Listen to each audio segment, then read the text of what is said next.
Mbokango Mokengeli Léopard.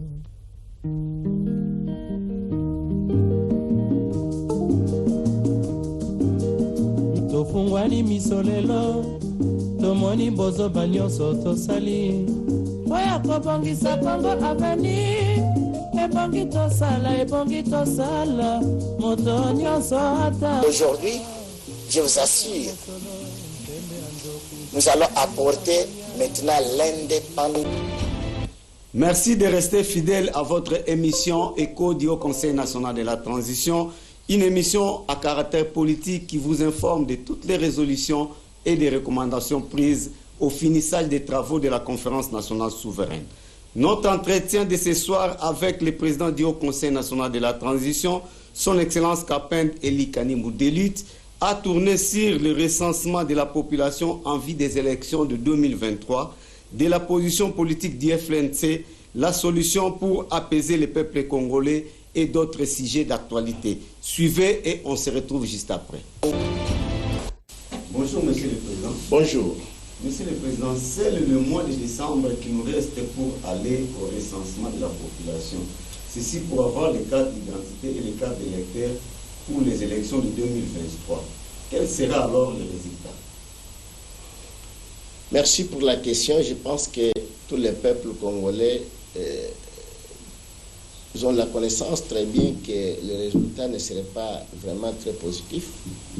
Ce sera un résultat qui sera en décadence. Parce que vous venez de le souligner quand même qu'il nous reste un mois. Dans un mois, pour atteindre déjà l'année de préparation, et de cette année, il y aura les services de l'UNIP.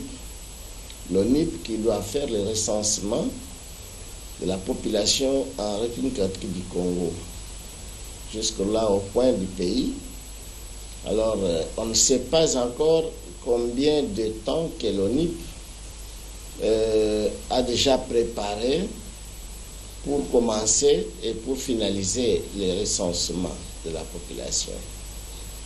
2. Nous ne connaissons pas encore le modèle de carte d'identité qu'on a déjà préparé pour la population. Et 3, il y aura aussi l'enrôlement de citoyens pour aller aux élections.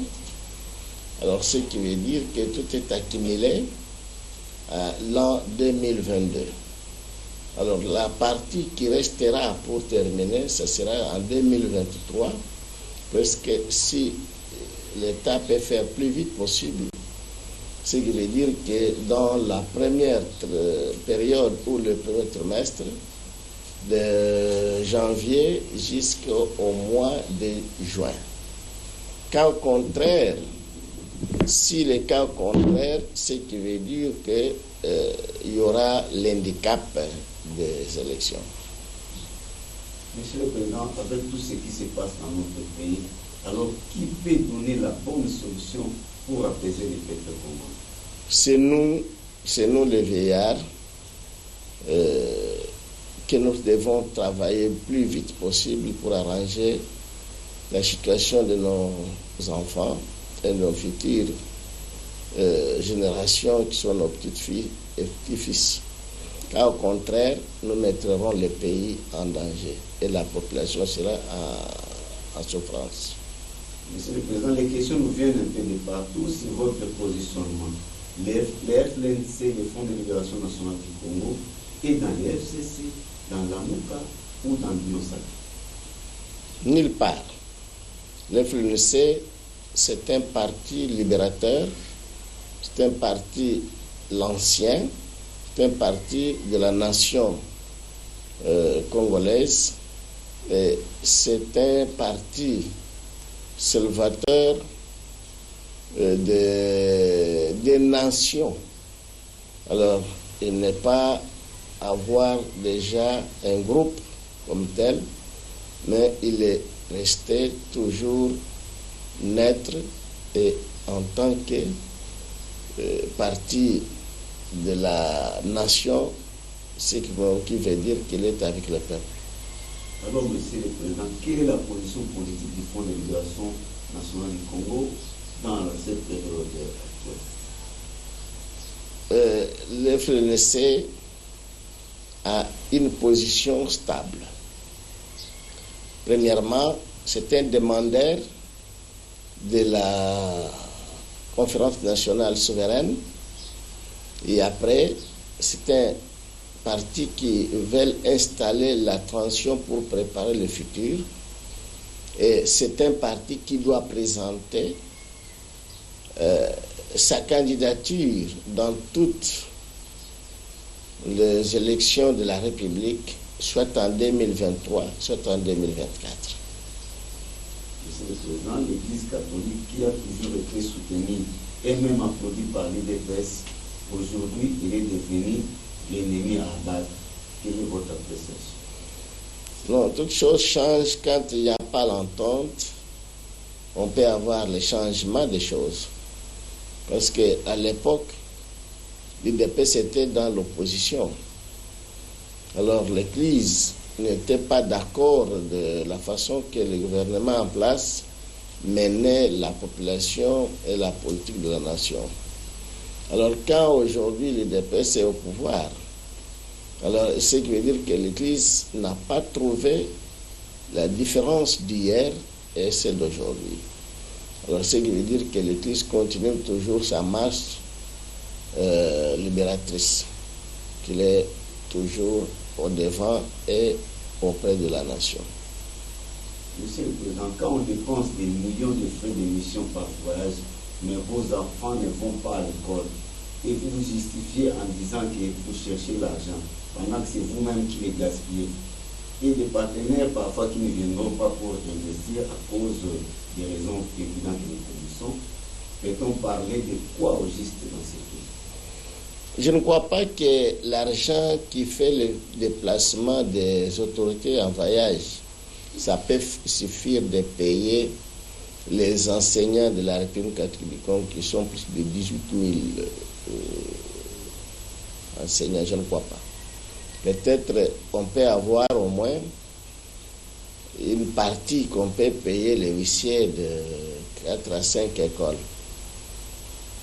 Monsieur le Président, alors on ne peut pas commencer avec ce que nous avons au pays. Toutes les richesses qu'on a, on ne peut pas les vendre.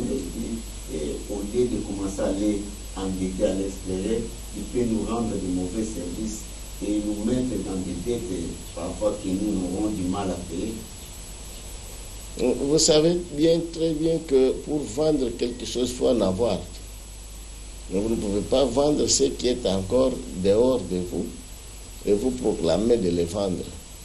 Ce qui veut dire que ce qu'on est allé vendre de l'or, on l'a encore arrêté à l'aéroport international là-bas. On a commencé à montrer comme si c'était un péché d'un Satan ou de qui, mais quand même ça a échoué d'être vendu. Alors c'est difficile de proclamer. Peut-être ça a été seulement récupéré par les vendeurs ou les acheteurs. Dans 56 députés nationaux ont suspendu jusqu'à nouvel ordre leur participation aux plénières consacrées à la prolongation de l'état de siège et exigent la démission des 2 gouverneurs militaires qui ont démontré leurs limites. Un avis?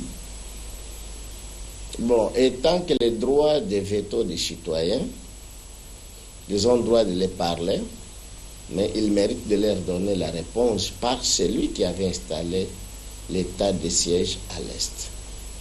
Et tant que ce sont les porte-parole de la population, étant députés, s'ils l'ont déclamé, s'ils demandent, il n'y a pas la raison de les priver de leur donner la réponse pour qu'ils aient une réponse. Soit on retire l'état de siège, soit on continue avec l'état de siège. Mais quand même, ça demande une explication.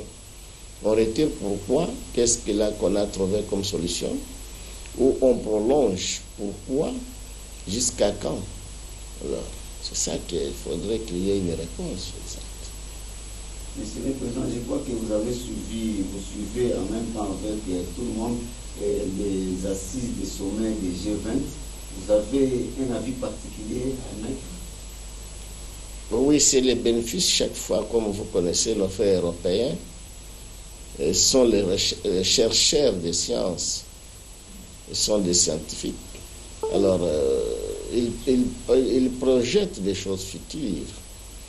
Mais seulement que nos pays, ils partent là-bas pour visiter et pour connaître la beauté de l'Europe, de tout cela, mais ils parlent ce qu'il faut parler comme étant des présidents de république. Ils donnent la position de son pays, chacun. Mais seulement, nous allons voir la pratique et la théorie qu'on doit mettre sur le terrain. Bote, papa. Oui, papa.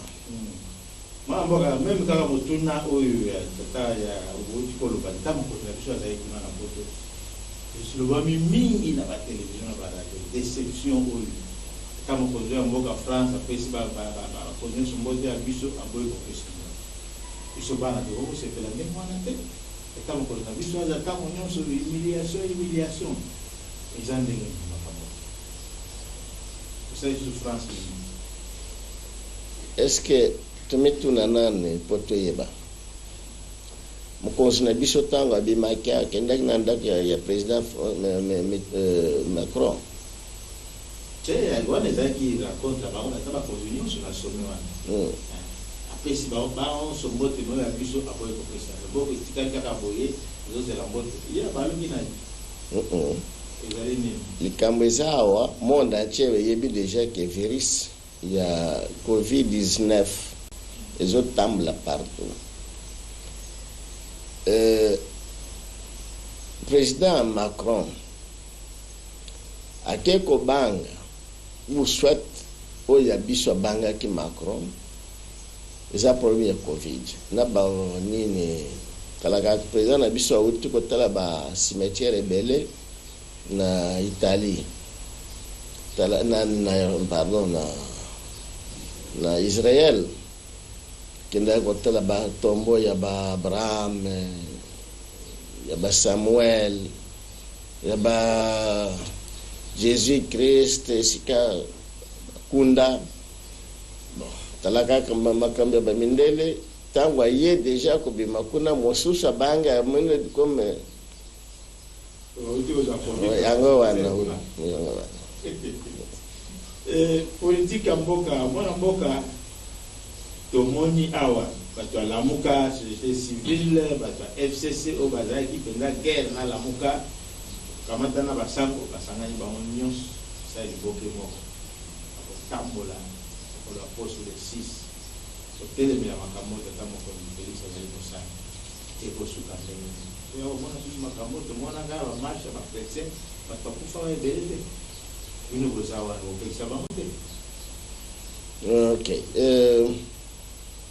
Kusangana ya bancien adversaire ceux qui baza ko yokana te mukolo gomo déjà bayokan basangani ce qui veut dire que liboso kuneza loko moko boyi ko bebisa bango nyonso mibale ngana pese exemple moko tanto salaki afdel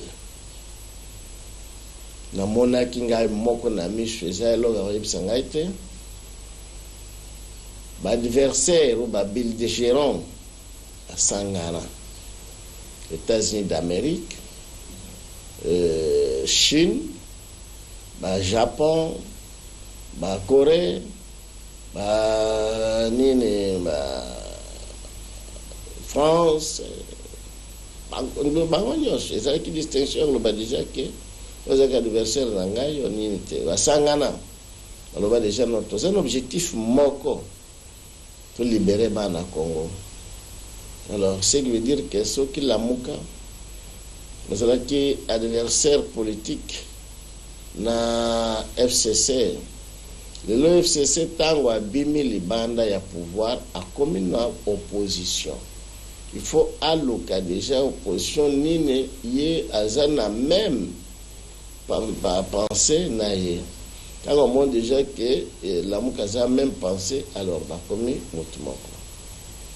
Ce qui va marcher les 6, va réussir les 6 ti, va marcher ti na palais, va l'onglement en boga tisekedi, va remplacer soit moko ya Lamuka, soit moko ya FCC, total les 6 na poko. c'est ça là, marché ça là, les Namboka Congo. Nan to mo de marché ça ba la président ne bonga ba cham. Oya ba mo ko ça. Papa, yo moko banda o banda ko tambla nda bumwana tilelo pema. Ko tambla za ulba. Na ko tambla msusu ya ikambo. Demo depuis mwana nyoso marka pa ki abandi ko tambla gati na lewa. Mwana mboka ya hoto monika ya onde na tamo katube yi ba menacer ba na aéroport.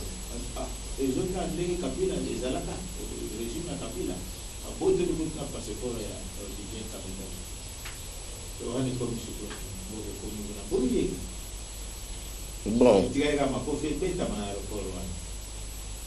Olivier Kamitato azalaka na Kinshasa bi azalaka na Lubumbashi.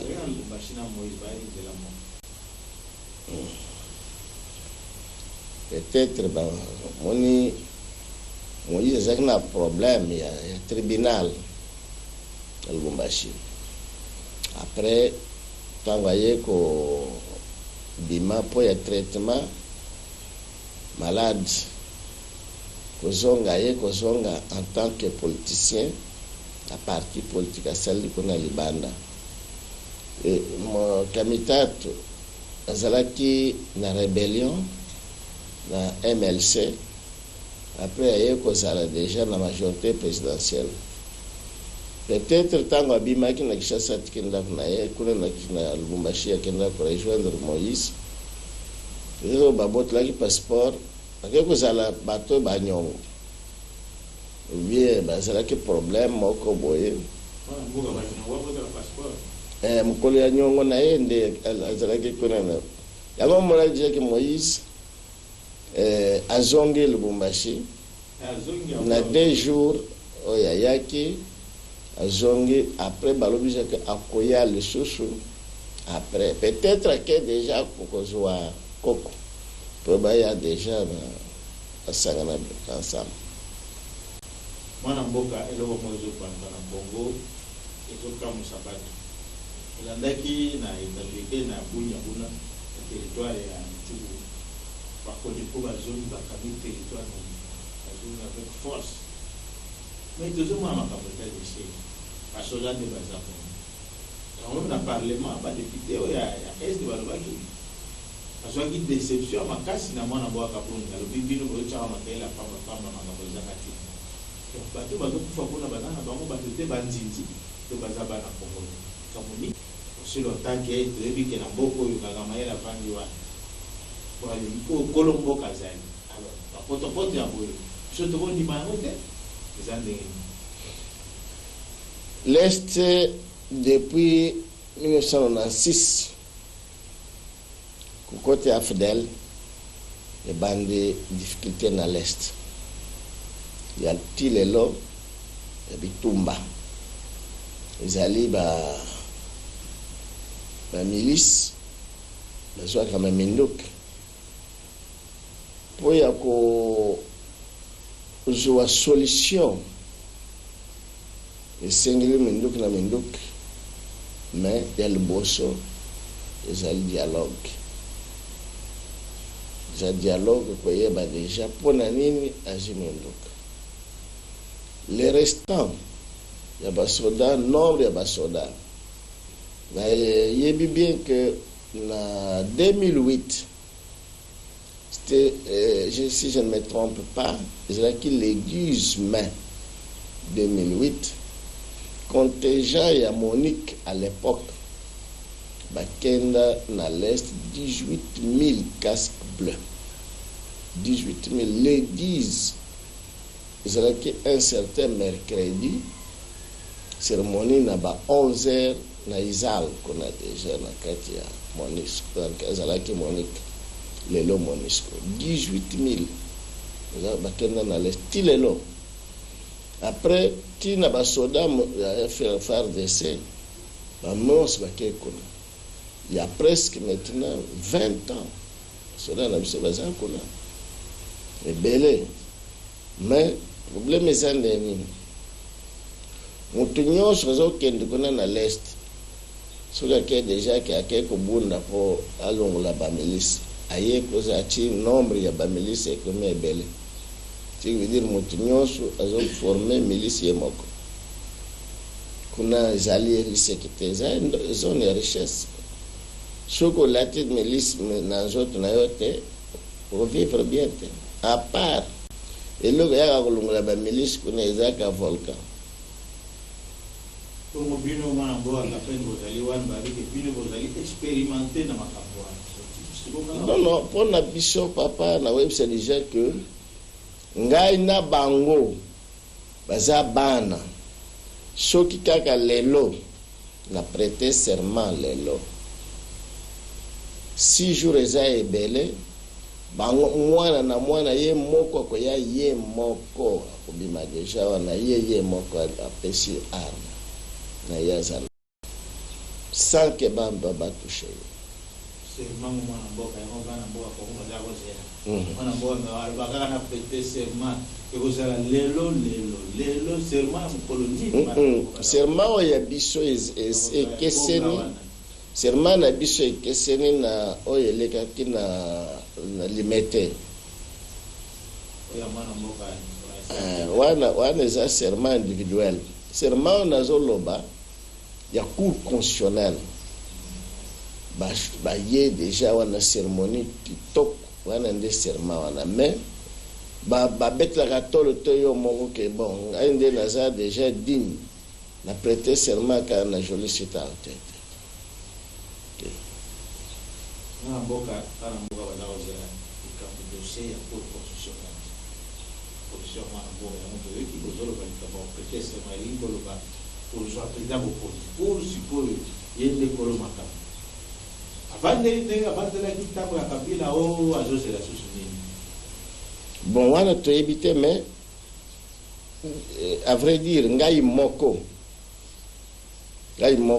nakutani déjà na baautorité ya cour constitutionnelle numéro 1 ya cour constitutionnelle nazalaki na ye kala mingi te kaka oyo deto lobby encore lobby lelo toza mardi na lobby lundi oyo ezalaki encore deuxième ou troisième rencontre. Alors ce qui veut dire que tango ezalaki na tozokutana te ezalaki ya ndenge mosusu mais lelo nazovanda déjà wana tovandi biso nyonso bakiti na bureau ya ye tosololi. Lobby ezalaki encore délégation kuna vis-à-vis basololi kitoko.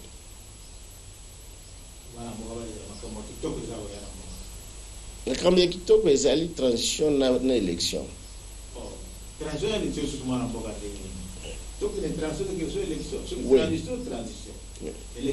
yango wana tozoloba makambo ya kitoko ekozala soki baproclame transition ou soit soki baproclame élection.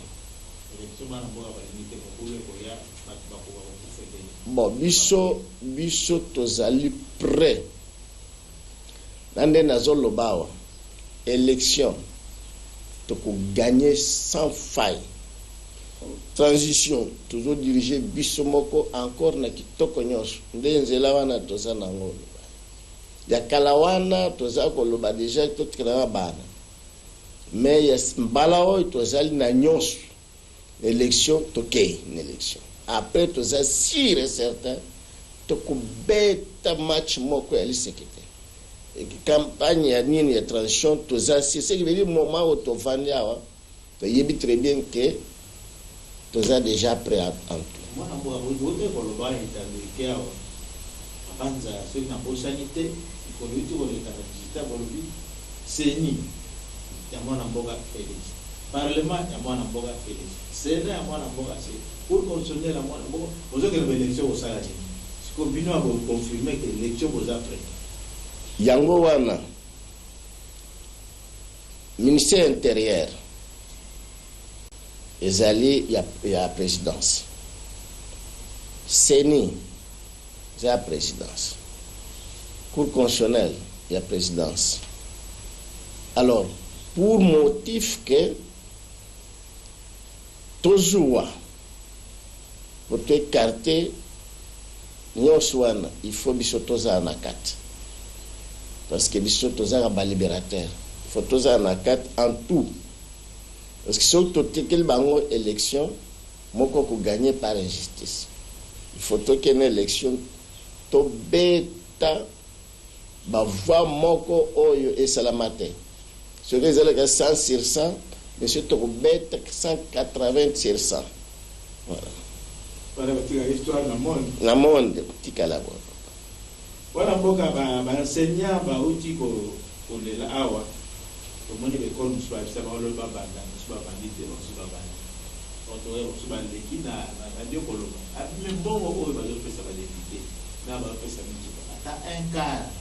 Ba lo ko te ba pesa ba enseignant. O isa ko nyoko la ba. Ba ngo ba député wana, ba ngo ba koti wana. Ba nani ba tangisa ka ba. Ya musu ba enseignant. Et malo ba enseignant ya wana. To ba chama ke lo. Papa, soki esengo eleki yo makasi kumekate kobenga bokilo ke bokilo ulataka numero nini ya nini ya sulie na boya kupesa yo lobi tangu masange ko sila yo ya esengo uzane loko te bokilo aye deja rotuna abotuna yo ta utuna mwana na ya mwasi ezalaki esengo ebeta mpo ya pouvoir le temps promettra ki atala déjà na poche eloko eza te bozongela kaka nde bozalaki aka. Monsieur le Président, nous sommes presque à la fin de notre entretien.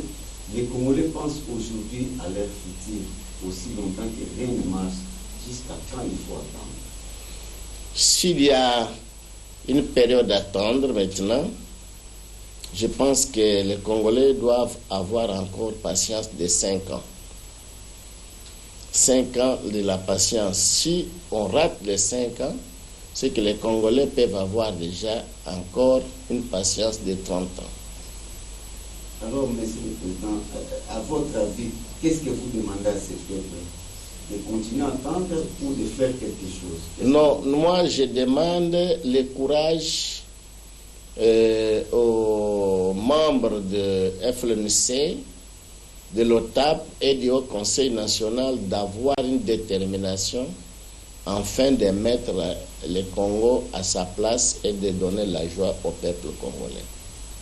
Alors, Monsieur le Président, pour ne pas arriver à 5 ou plus de 5 ans, qu'est-ce qu'il faut faire en tant que... Il faut que le FLNC puisse faire plus vite possible sa marche triomphale afin que les 5 ans n'arrivent pas au peuple congolais de la souffrance. Un mot de la fin, monsieur. Nous informons le peuple congolais en général et le monde extérieur d'être calme. Vos enfants du Front de Libération Nationale du Congo, comme celle du Haut Conseil national pour la transition et de l'OTAP, sont au four et au moulin pour mettre déjà la vérité politique de la nation et que le monde puisse vous récupérer encore tel que l'Éternel Dieu vous a donné votre puissance. Je vous remercie.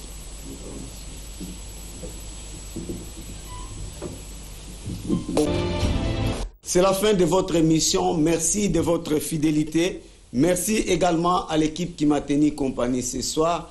Rediffusion de cette émission chaque jeudi à 11h10 et sur notre chaîne YouTube Bilinx TV. À mardi prochain pour un nouveau numéro. Portez-vous bien. Mbokango mokengeli koi, mbokango mokengeli léopard.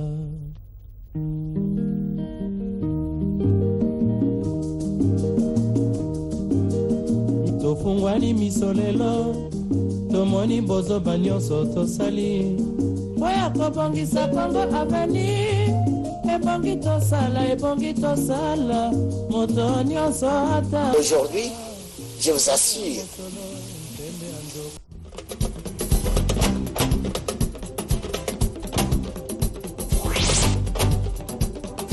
RTVS 1, le